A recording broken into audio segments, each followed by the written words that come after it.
الحمد لله رب العالمين والصلاة والسلام على سيد الأنبياء والمرسلين سيدنا محمد وعلى آله وأصحابه أجمعين اما بعد۔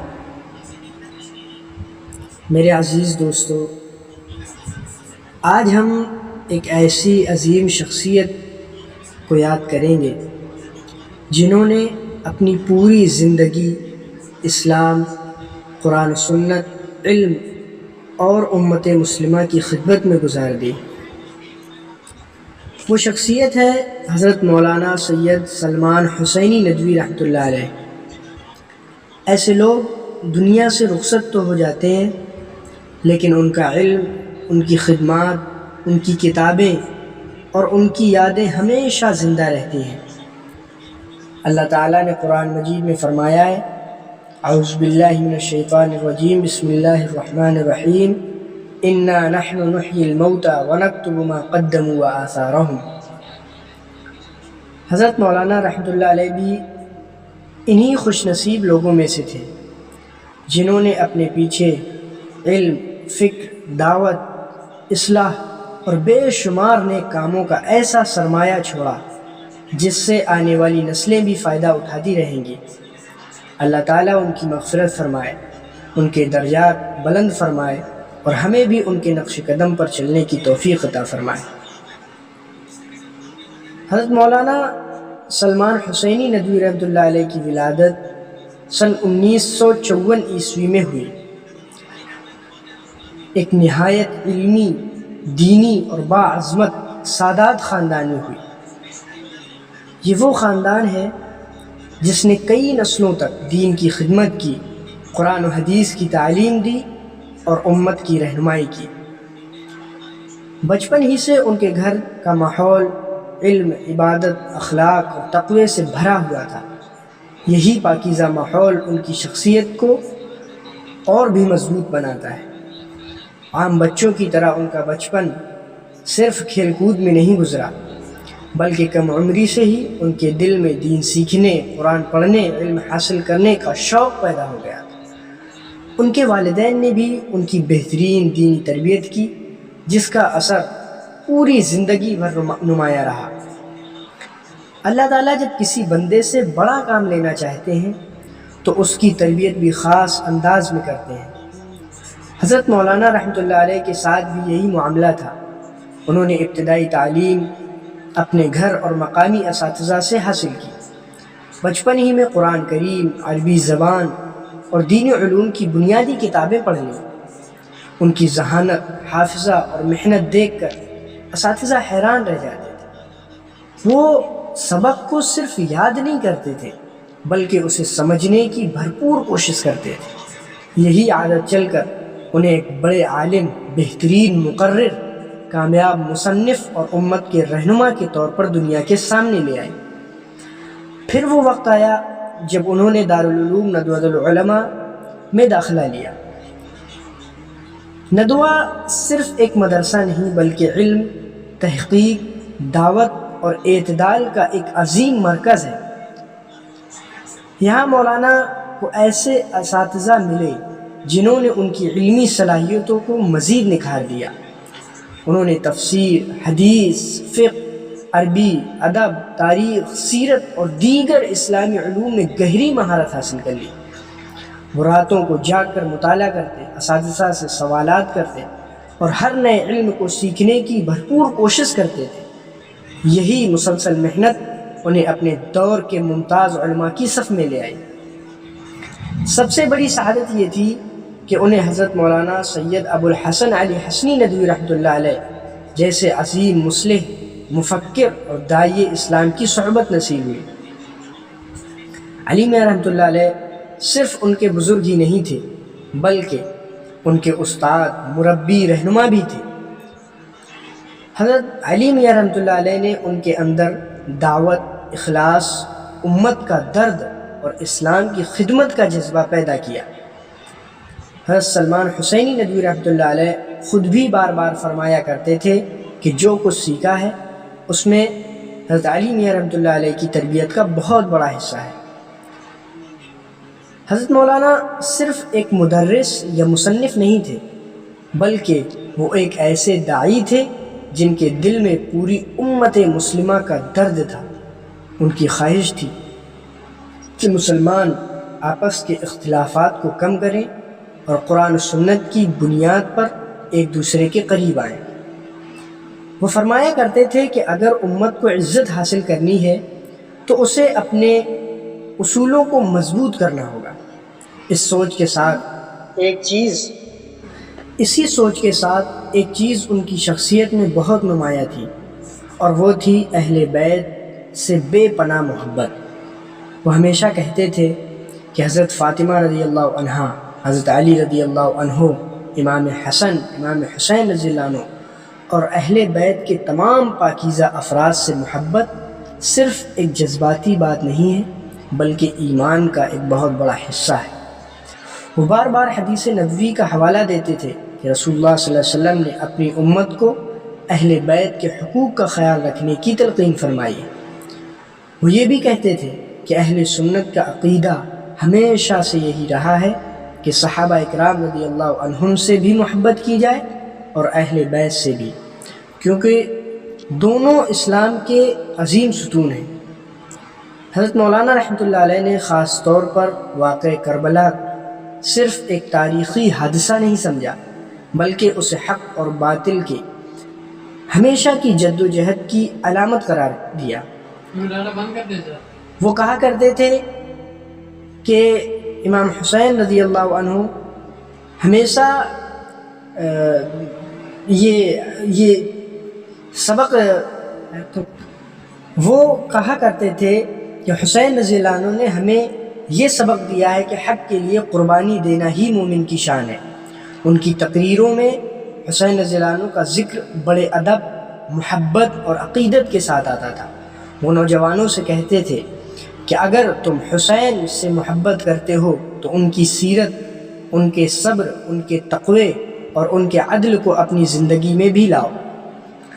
جب کوئی شخص اپنے زمانے میں کوئی منفرد بات کرتا ہے، یعنی سب لوگوں سے ہٹ کر اس کی رائے ہوتی ہے، تو ہر کوئی اسے آسانی سے قبول نہیں کرتا ہے۔ حضرت مولانا کے ساتھ بھی یہی ہوا۔ اہل بیت سے ان کی گہری محبت امت کے مختلف طبقات کے درمیان ایک مکالمے کی کوششیں اور بعض حساس مسائل پر ان کے خیالات کی وجہ سے بعض علماء اور حلقوں نے ان سے اختلاف کیا، یعنی ان کی رائے سے جو لوگ متفق نہیں تھے انہوں نے اختلاف کیا۔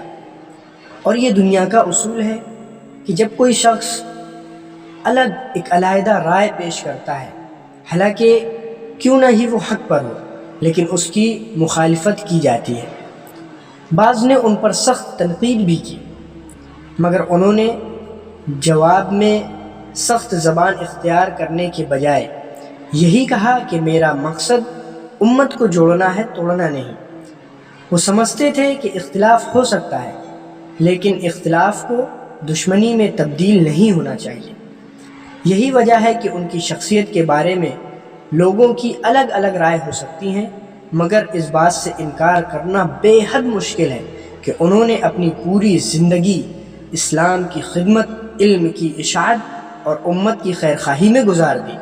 ان کے دل میں اہل بیت کی محبت بھی تھی اور صحابہ اکرام رضی اللہ عنہم اجمعین کا احترام بھی تھا، اور امت کو ایک پلیٹ فارم پر لانے کی تڑپ بھی تھی۔ حضرت مولانا رحمۃ اللہ علیہ کی زندگی کا سب سے روشن پہلو ان کی علمی خدمات تھی۔ وہ صرف کتابیں پڑھنے والے عالم نہیں تھے، بلکہ کتابوں کو پیدا کرنے والے عالم تھے۔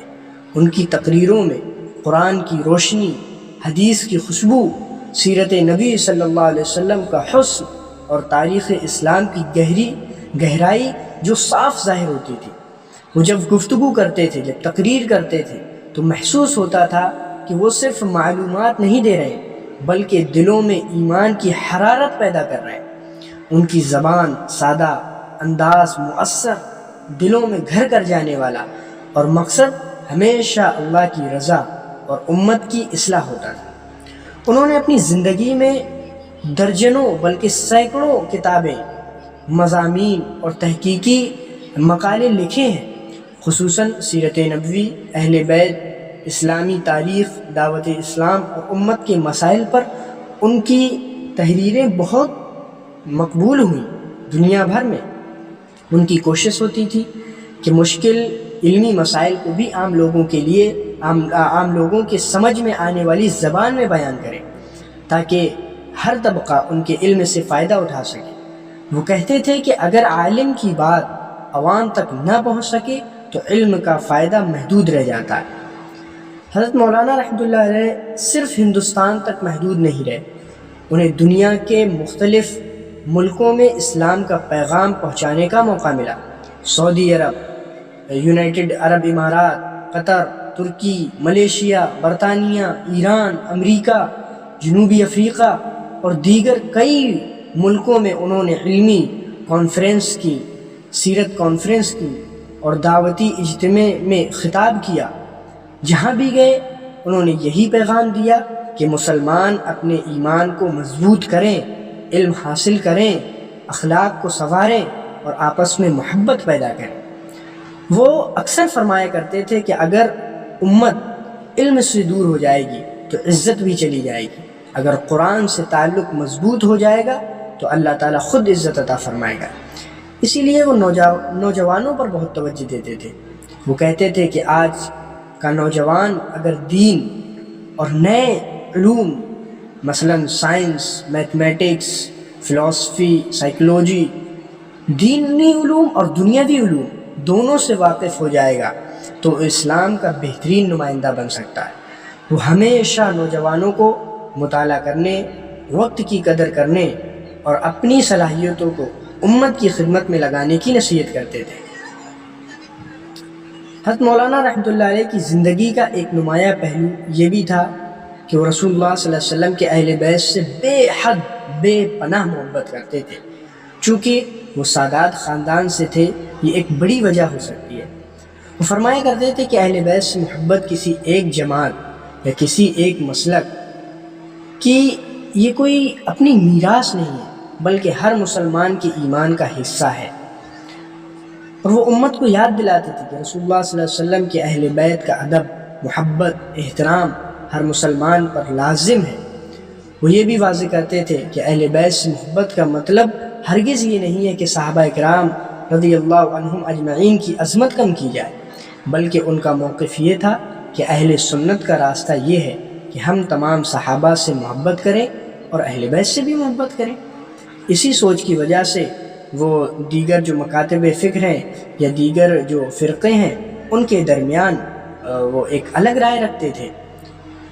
ان کے بعض رائے سے بہت سے علماء نے اختلاف بھی کیا ہے، بعض نے بہت زیادہ سخت زبانی کی ہے اور ان کو تنقید کی ہے جو کہ نہیں کرنا چاہیے تھی، لیکن انہوں نے ہمیشہ یہ کہا ہے کہ اگر اختلاف دلیل کے ساتھ ہو تو وہ علمی چیز ہے، مگر دلوں میں نفرت پیدا کرنا امت کے لیے نقصان دہ ہے۔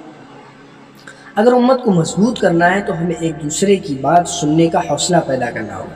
یہی وجہ تھی کہ ان کے چاہنے والے بھی بہت تھے اور اختلاف کرنے والے بھی بہت تھے، لیکن انہوں نے اپنی پوری زندگی علمی انداز میں گفتگو کی ہے اور امت کی خیرخواہی کو اپنا مقصد بنا لیا ہے۔ حضرت مولانا رحمۃ اللہ علیہ خاص طور پر میں ان کا ایک کہوں تو بہت بڑا فین ہوں، اور مولانا رحمۃ اللہ علیہ خاص طور سے میرے بہت زیادہ قریب ہیں۔ بس لاسٹ میں یہی آپ لوگوں کو یہ پیغام دینا چاہوں گا کہ ہر انسان کو ایک نہ ایک دن اس دنیا سے جانا ہے، جیسا کہ اللہ تعالیٰ نے فرمایا کل نفس ذائقۃ الموت، ہر جان کو موت کا مزہ چکھنا ہے۔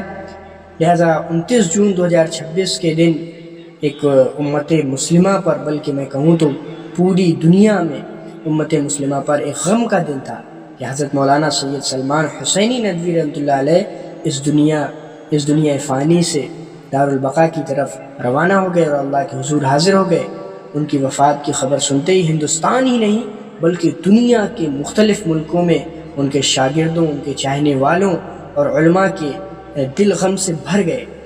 ان کی نماز جنازہ میں خود شامل تھا، ہزاروں افراد شریک ہوئے، ہر آنکھ میں آنسو تھا، ہر دل غمگین تھا، کیونکہ ایک ایسا عالم رخصت ہو رہا تھا جس نے اپنی پوری زندگی دین اسلام کی خدمت میں گزار دی ان کی تدفین ان کی وصیت کے مطابق انجام دی گئی، اور یوں علم و دعوت کا ایک روشن چراغ اس دنیا سے رخصت ہو گیا، مگر اس کی روشنی آج بھی ان کی کتابوں، ان کے شاگردوں اور خدمات کی صورت میں باقی ہے۔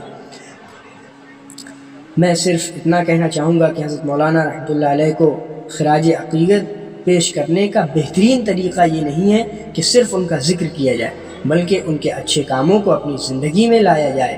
اور اگر ہم قرآن سے محبت کریں، اگر ہم رسول کی سنت پر عمل کریں، اگر ہم صحابہ اکرام اور اہل بیت دونوں سے محبت کریں، اگر ہم علم حاصل کریں اور ہم امت کو جوڑنے کی کوشش کریں، تو یہی ان کے لیے حقیقی ایصال ثواب ہوگا۔ اللہ تعالیٰ حضرت مولانا رحمۃ اللہ علیہ کی کامل مغفرت فرمائے، ان کی لغزشوں کو معاف فرمائے، انہیں جنت الفردوس میں اعلیٰ سے اعلیٰ مقام عطا فرمائے، اور ہمیں بھی ان کے اخلاص، علم اور دین کی جذبے کا کچھ حصہ عطا فرمائے۔ وآخر الدعوانا الحمد للہ رب العالمین۔